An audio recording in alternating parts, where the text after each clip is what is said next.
Olá, meu nome é Vinícius, sou aluno de medicina da UPAP e estou aqui hoje para apresentar um trabalho para a matéria de biofísica. O professor propôs para nós alunos que apresentássemos um trabalho relacionado a patologias da membrana celular e eu escolhi a esferocitose hereditária. Primeiro eu preparei uma breve introdução aqui sobre qual a função da membrana dos nossos eritrócitos. E a membrana eritrocitária ela tem por função conter a hemoglobina no interior da célula e manter importantes características da nossa célula, que são a deformabilidade e a elasticidade, que permitem que a hemácia circule através dos vasos menores do que seu diâmetro e que ela sobreviva do nosso corpo por um período de 100 a 120 dias. Outra questão importante é a bem conhecida função da troca de substância que a membrana exerce, né? Tanto para o transporte de íons e outras moléculas para o interior da célula, como também para fora da célula. Membrana eritrocitária normal ela é composta por uma dupla camada fosfolipídica e por proteínas de membrana, como a membrana de todas as células. As principais, só que ela tem proteínas integrais específicas e também o fator RH. Agora, já entrando na questão, aqui a gente tem uma imagem de como é a membrana celular das hemácias, com todas as suas proteínas e suas especificidades. E agora, já entrando na questão da esferocitose hereditária, ela é uma doença hemolítica familiar,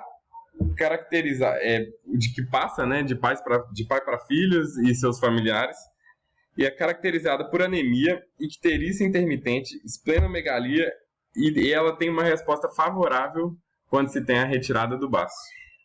Por conta do estreitamento que ocorre ali para as hemácias, quando você retira o baço, você acaba preservando uma maior quantidade de eritrócitos dentro do corpo da pessoa. Por quê? A esferocitose hereditária, ela promove uma alteração e o que faz com que ocorra o aparecimento de células em formato de esfera entre as proteínas da membrana eritrocitária, que incluem ligações de espectrina e anquirina, e da proteína 4.2 com a proteína banda 3, que são proteínas específicas da membrana celular dos eritrócitos. O que acontece é que, dependendo do grau de deficiência dessas proteínas, a célula vai acabar adquirindo um formato de esfera, o que gera um grande problema e provoca anemia. A perda dos lipídios e da proteína da membrana hereditária ocorre em toda a vida do eritrócito, sendo mais acentuado no baço.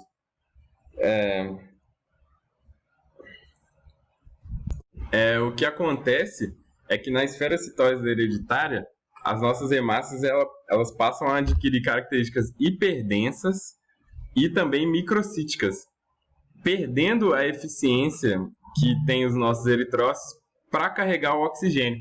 Daí o quadro de anemia.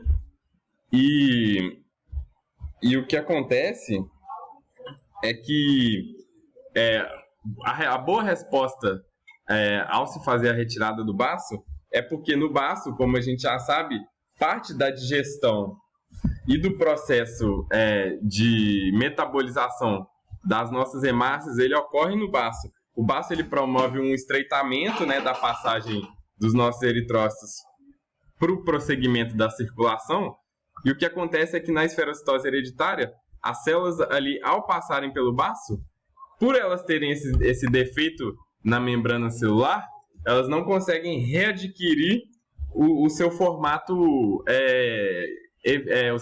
anterior, e um formato que permita eficiência no seu carregamento de oxigênio.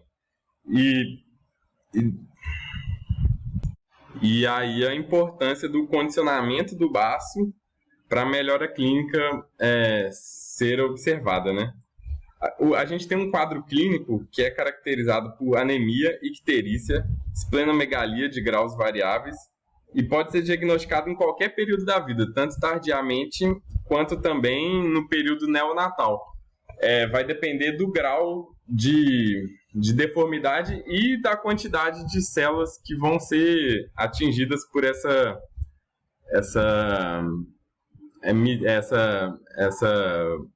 esse defeito nas suas membranas, né? A anemia em geral vai de leve a moderada, mas ocasionalmente pode ser bem acentuada. A icterícia pode ser pronunciada nos recém-nascidos, havendo muitas vezes necessidade de transfusão sanguínea.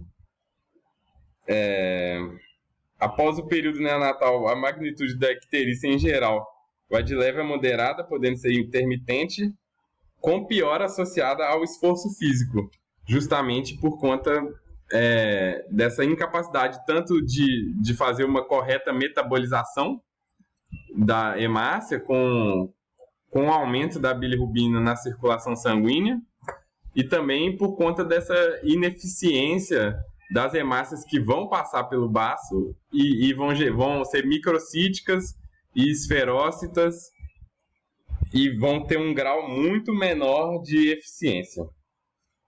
Esplenomegalia está presente em mais de 75% dos casos. Cálculos biliares são frequentes, estando presente em 5% dos casos na primeira década de vida e de 40% a 50% entre a segunda e a quinta década de vida, chegando a 75% nas décadas superiores. Então, a questão do aumento do fígado e do aumento do baço e uma posterior perda da eficiência desse baço é muito grande e por isso o sucesso no tratamento quando se há a retirada do baço. E aí, por conta desse quadro clínico e da ineficiência das hemácias, a gente pode ter várias consequências sérias, né? Que precisam ser tratadas, conforme já foi dito. E aí, o tratamento no período neonatal, quando se tiver caso grave de hemólise e hiperbilirrubinemia acentuada, às vezes é necessária uma transfusão sanguínea. E como em todas as anemias hemolíticas crônicas, a necessidade de folatos está aumentada, sendo indicada a suplementação com ácido fólico. Transfusões de sangue podem ser necessárias durante episódios de exacerbação desse quadro clínico e de crises aplásticas e megaloblásticas. Conforme eu disse, a retirada do baço ela é considerada curativa, ou seja, das melhores formas de tratamento para essa doença e, no caso, leva a maioria dos seus pacientes à cura. Mas é indicada em pacientes que já estão num quadro já mais grave, com uma hemoglobina menor do que 8 gramas por decilitro, já sendo bem afetado aí o transporte de oxigênio pelo corpo, né? A esplenectomia ela pode ser realizada por técnica cirúrgica tradicional ou por laparoscopia. Em geral, a esplenectomia é feita após os 6 anos de idade. Em idades muito precoces, pode ser realizada uma esplenectomia parcial. Todos os pacientes que sofrem a retirada do baço, eles devem receber vacinação antipneumocócica, preferencialmente algumas semanas antes da cirurgia, vacinação anti-hemófilos influenza e antimeningocócica, além de antibiótico-terapia profilática.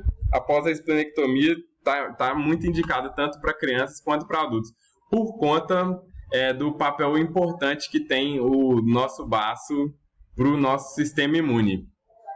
E aí é isso, gente. Espero que tenha ficado legal, tenha dado para entender aí o que é a esferocitose hereditária qual é o quadro clínico que a gente vê nesses pacientes e qual é o possível melhor tratamento aí para os nossos pacientes. Beleza? Muito obrigado. Agradeço ao professor pela oportunidade de estar apresentando esse trabalho aqui. Grande abraço e até a próxima.